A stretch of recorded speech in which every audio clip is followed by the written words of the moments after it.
চলো একটা ছোট্ট ভিডিওতে শেয়ার করেছি কি করলাম আজকে।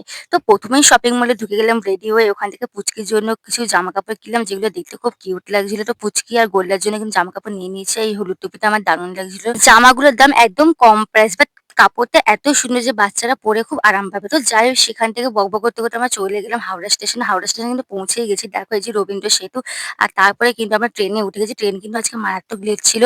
তো যাই হোক সবাই বলছে ট্রেন নাকি অনেক লেট কি করে যাবে? তো তারপরে ট্রেনে উঠে বসে পড়লাম। বিগত ১.৫ ঘন্টা পর কিন্তু ট্রেনটা ছাড়ছে। আমার ১.৫ থেকে ২ ঘন্টা আমার ট্রেন লেট। আর তারপরে ট্রেনে বসে একটু কিছু শুট করছিলাম। আমি আর বোন মিলে কিছু শুট করছিলাম। কারণ ট্রেন অনেকক্ষণ ধরে দাঁড়িয়ে ছিল। সেইজন্য ফাঁকা ট্রেন আর শুট করব না তা কি হয়?